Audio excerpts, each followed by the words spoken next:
Assalamualaikum warahmatullahi wabarakatuh. Saya Syarifah Nurmasyita Alatas. Pada topik kali ini saya akan membuat media pembelajaran berbasis audiovisual. Berikut tayangannya.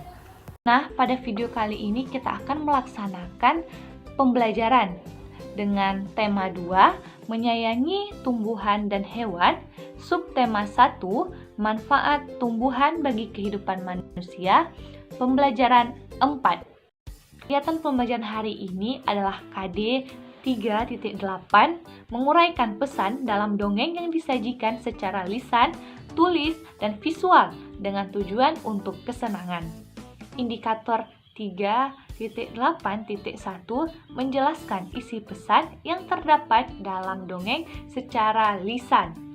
Nah, tujuan pembelajarannya adalah dengan menyimak dongeng melalui audiovisual, siswa dapat menjelaskan isi pesan dalam dongeng secara lisan dengan tepat. Nah, apa itu dongeng? Mungkin kan dulu sering mendengar dongeng sebelum tidur, ataupun dongeng tentang legenda sesuatu. Kalian tahu nggak apa itu pengertiannya? Ya, pengertian dongeng adalah cerita prosa rakyat yang dianggap tidak benar-benar terjadi. Dan tujuan daripada dongeng adalah untuk hiburan, untuk menyampaikan pesan-pesan moral yang terdapat dari cerita tersebut. Kayak cerita apa ya? Kalau kita di Aceh ada banyak cerita. Kalau di luar itu ada cerita seperti Malin Kundang, Tangkuban Perahu, terus cerita rakyat lainnya apalagi ya, coba kalian sebutkan.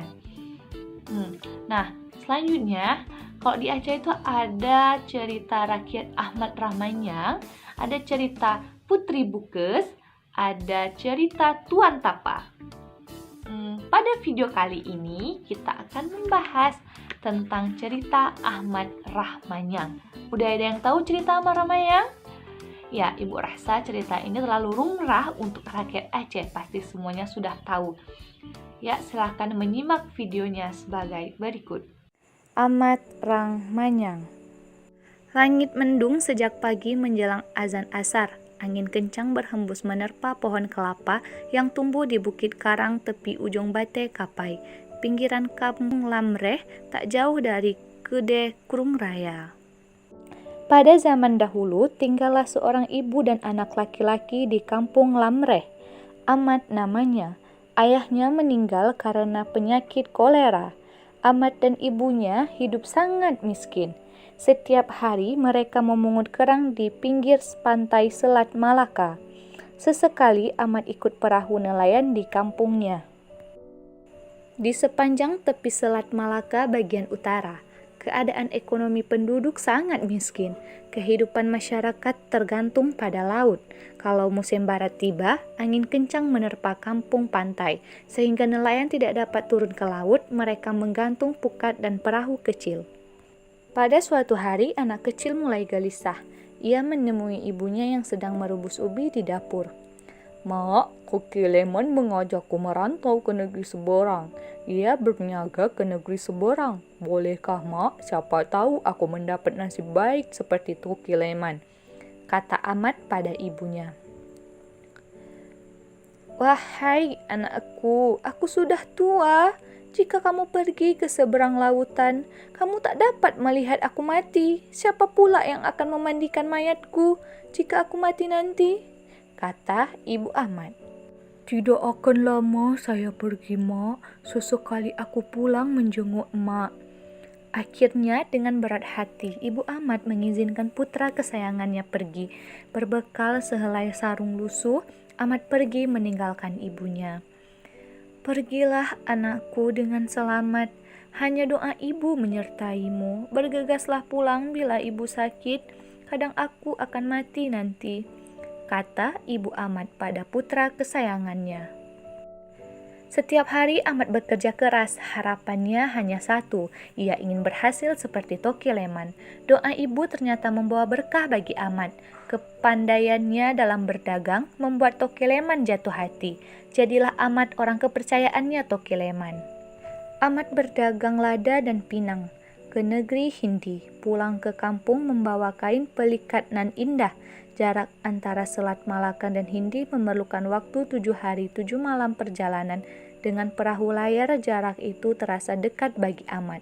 Menginjak usia remaja, Ahmad sudah diangkat menjadi penanggung jawab oleh Toki Leman.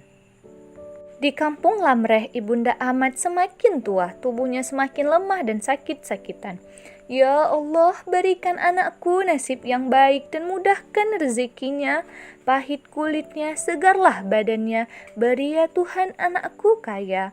Doa ibu Ahmad setiap kali salat. Allah menjawab doa ibu Ahmad.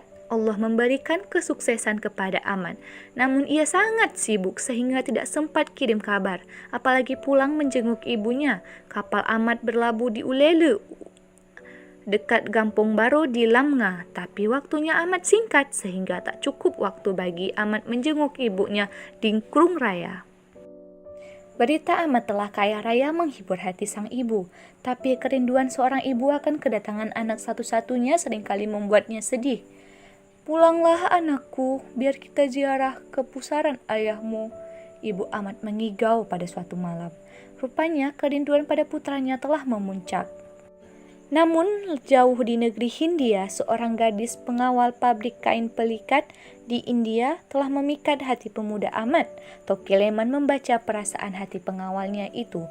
Betapa tidak, gadis semampai berkulit gelap dengan hidungnya yang mancung membuat Ahmad jatuh hati. Sepanjang malam doa ibu Ahmad terus berkumandang. Desiran angin Selat Malaka adalah saksi yang setia. Ya Robbi, beri anakku kehidupan yang bahagia. Beri kesempatan hamba mengajaknya cuci kepala di pusaran sang ayah. Ya Tuhan, sekali saja sebelum aku mati, pertemukanlah aku dengan anakku itu. Ahmad tak kunjung bergeming. Ia sedang mabuk dengan harta dan kekasih putri Hindi Nun yang jauh di sana. Harta yang berlimang dan pergaulan yang luas sesama saudagar muda, serta kesibukan menjaga kapal-kapal yang banyak, telah menyita seluruh waktu Ahmad. Hatinya telah tertutup dan perasaannya enggan berkelana ke masa lampau yang pedih. Ibunya adalah bagian dari masa lampau yang pedih itu. Buat apa kembali kalau yang kujumpai adalah bukti suramnya riwayat hidupku di desa. Lambai nyiur yang berjejer di pantai Lungcut dan nyanyian deruk ombak tak lagi menggugah hatinya. Ibu Ahmad sakit parah. Telah beberapa Jumat ia tak keluar rumah.